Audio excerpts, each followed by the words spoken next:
بسم اللہ الرحمن الرحیم۔ السلام علیکم ورحمۃ اللہ وبرکاتہ۔ ناظرین کرام، ہم حضور اکرم صلی اللہ علیہ وآلہ وسلم کی بچپن کی کچھ یادیں آپ کی خدمت میں پیش کریں گے۔ حضور اکرم صلی اللہ علیہ وآلہ وسلم کے والد گرامی حضرت عبداللہ آپ صلی اللہ علیہ وآلہ وسلم کی ولادت سے تھوڑا عرصہ پہلے ہی انتقال فرما گئے تھے۔ ولادت کے بعد رضاعت کے لیے آپ صلی اللہ علیہ وآلہ وسلم کو حلیمہ سعدیہ رضی اللہ تعالی عنہا کے سپرد کر دیا گیا۔ یہاں آپ صلی اللہ علیہ وآلہ وسلم 2 برس تک رہے۔ جب آپ صلی اللہ علیہ وآلہ وسلم کے والدہ حضرت بیوی آمنہ رضی اللہ تعالی عنہا کا انتقال ہو گیا تو آپ صلی اللہ علیہ وآلہ وسلم کے دادا حضرت عبد المطلب آپ صلی اللہ علیہ وآلہ وسلم کی پرورش فرمانے لگے کہ جنہیں آپ صلی اللہ علیہ وآلہ وسلم سے بہت محبت تھی۔ خانہ کعبہ کے سائے میں حضرت عبد المطلب کے لیے ایک تخت بچھایا جاتا تھا۔ حضرت عبد المطلب آ کر اس تخت پر بیٹھے جاتے اور ان کے سارے بیٹے ان کے ارد گرد بیٹھتے۔ ایک روز حضرت عبد المطلب تخت پر بیٹھے ہوئے تھے، ایسے میں ان کے پاس نجران کے عیسائی آ گئے۔ ان میں ایک پادری بھی تھا۔ اس پادری نے حضرت عبد المطلب سے کہا کہ ہماری کتابوں میں ایک ایسے نبی کی علامت ہے جو اسماعیل علیہ السلام کی اولاد میں سے ہونا باقی ہے۔ یہ شہر اس کی جائے پیدائش ہوگا، اس کی یہ نشانی ہوگی۔ ابھی یہ بات ہو رہی تھی کہ کوئی شخص آپ صلی اللہ علیہ وآلہ وسلم کو لے کر وہاں آ پہنچا۔ پادری کی نظر جو ہی آپ صلی اللہ علیہ وآلہ وسلم پر پڑی وہ چونک اٹھا۔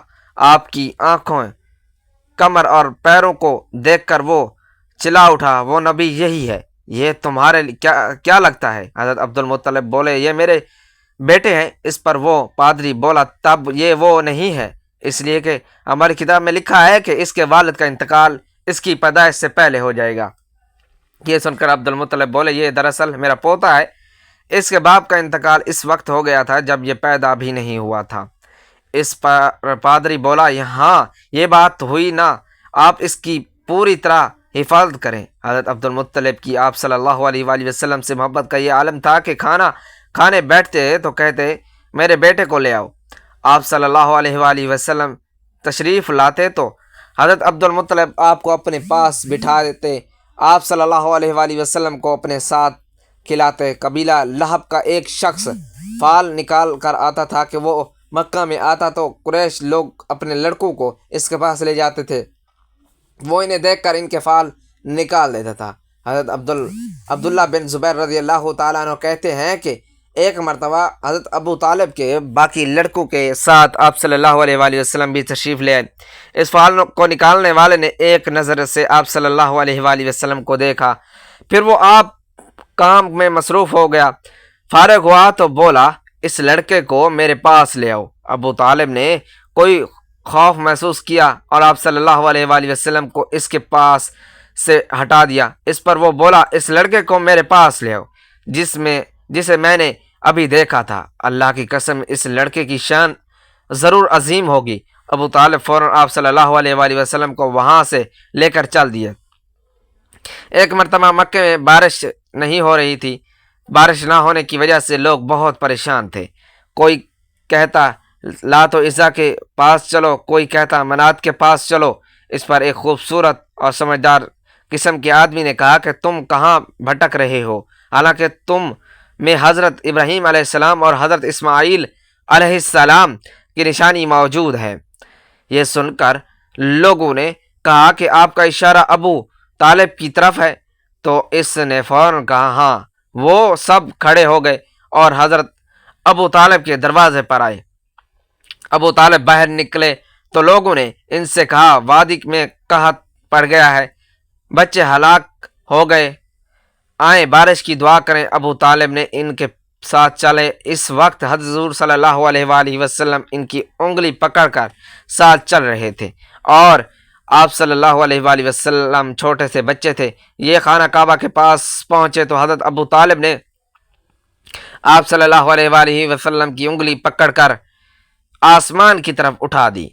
اس وقت آسمان میں بادل کا کوئی ٹکڑا نہیں تھا، یعنی بارش ہونے کی کوئی آثار نہیں تھے، لیکن جو ہی آپ صلی اللہ علیہ وآلہ وسلم کی انگلی اوپر اٹھی بادل ادھر ادھر سے آ کر جمع ہونے لگے اور پھر بارش شروع ہو گئی۔ شہر اور دیہات سب کے سب سیراب ہو گئے۔ اعلان نبوت کے بعد جب قریش آپ صلی اللہ علیہ وآلہ وسلم کو ستانے لگے تو آپ ایک مرتبہ ابو طالب نے ان سب سے اشعار کی صورت میں یہ بات بھی کہی، تم انہیں ستاتے ہو، یہ تو روشن چہرے والا ہے، ان کے چہرے کا واسطہ دے کر تو بارش طلب کی جاتی ہے، یہ تو یتیموں کی فریاد ہے، بیواؤں کے محافظ ہیں، آل ہاشم کی ضرورت مند انہی کا دامن پکڑتے ہیں اور ایسا کرنے کی وجہ سے نعمتیں اور عزت پاتے ہیں۔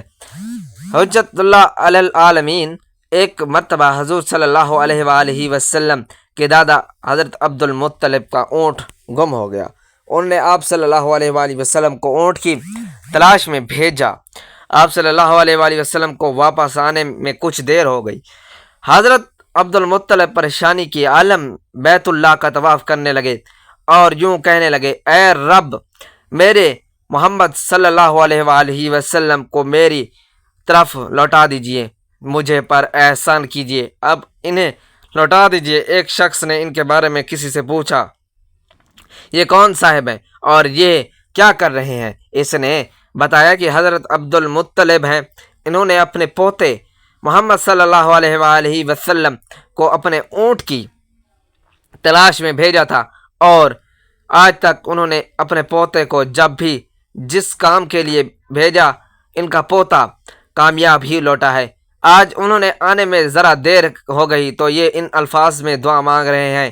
ابھی یہ بات ہو رہی تھی کہ آپ صلی اللہ علیہ وآلہ وسلم اونٹ کو ہاتھ لیے واپس آتے نظر آیا گئے۔ ایک مرتبہ آپ صلی اللہ علیہ وآلہ وسلم اپنے چچا زبیر کے ساتھ یمن کا سفر کیا۔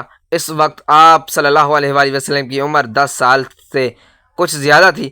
راستے میں ایک وادی آ گئی، وہاں ایک بہت طاقتور اور مست اونٹ کھڑا نظر آیا۔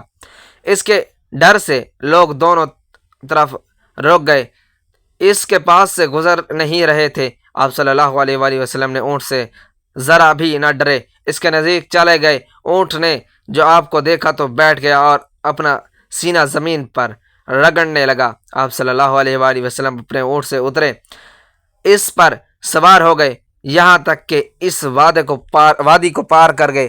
تب کہیں جا کر آپ صلی اللہ علیہ وآلہ وسلم نے اسے چھوڑا۔ وادی سے آگے روانہ ہوئے تو ایک اور وادی راستے میں آ گئی، وہاں پانی سے بھری ہوئی تھی اور پانی پورے زور و شور سے بہہ رہا تھا۔ اس پانی کی وجہ سے لوگ رکے ہوئے تھے۔ یہ دیکھ کر آپ صلی اللہ علیہ وآلہ وسلم نے فرمایا، میرے پیچھے آؤ، کہہ کر آپ صلی اللہ علیہ وآلہ وسلم اس وادی میں داخل ہو گئے۔ آپ کہاں تھے؟ پانی زور و شور سے بہہ رہا تھا۔ آپ صلی اللہ علیہ وآلہ وسلم کے اس میں داخل ہوتے ہی پانی خشک ہو گیا۔ اللہ تعالیٰ نے اس پانی کو گویا ہوا کی طرح اڑا دیا اور لوگوں نے آسانی سے وادی پار کر لی۔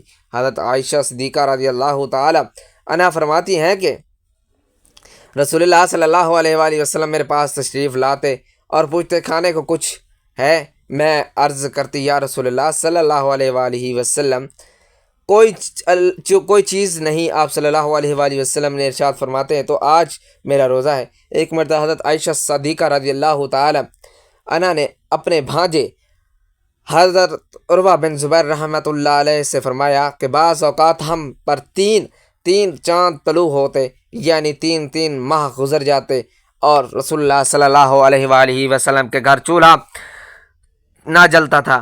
حضرت عروہ رحمۃ اللہ علیہ بڑے تعجب سے پوچھتے ہیں، خالہ جان، آپ صلی اللہ علیہ وآلہ وسلم لوگ زندہ کیسے رہتے تھے؟ آپ رضی اللہ تعالیٰ عنہ نے جواب دیا، بیٹا، ہمارا گزارا بسر پانی اور کھجور پر ہی ہوتا تھا۔ اللہ کے رسول صلی اللہ علیہ وآلہ وسلم کے پاس انصاری لوگ ہر روز دودھ کا تحفہ بھیجا کرتے تھے، کیونکہ ان کے ہاں دودھ والے جانور کثرت سے تھے۔ وہ دودھ اللہ کے رسول صلی اللہ علیہ وآلہ وسلم ہمیں بھی پلاتے تھے۔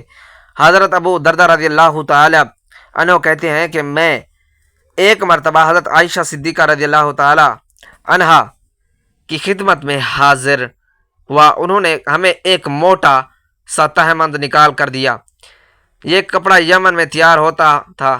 پھر انہوں نے ہمیں ایک اوڑھنے والی چادر بھی دکھائی جسے موٹی چادر کہا جاتا ہے۔ دونوں چیزیں دکھانے کے بعد انہوں نے اللہ کی قسم اٹھا کر فرمایا کہ اللہ کے رسول صلی اللہ علیہ وآلہ وسلم نے ان دو کپڑوں میں وفات پائی۔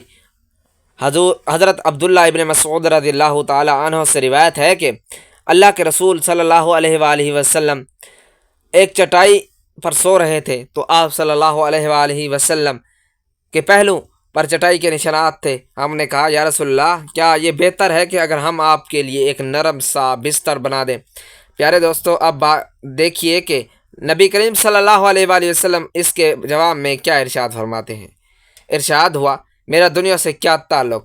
دنیا میں میری مثال تو عظیم مسافر جیسی ہے جو تھوڑی دیر کے لیے کسی درخت کے سائے تلے ٹھہرتا ہے، پھر اسے چھوڑ دیتا ہے، اپنی راہ لے لیتا ہے۔ اگر ہم رسول صلی اللہ علیہ وآلہ وسلم کی حیات طیبہ میں نظر ڈالیں تو معلوم ہوتا ہے کہ آپ کی مبارک زندگی ہر پہلو سے سادگی کی تصویر تھی۔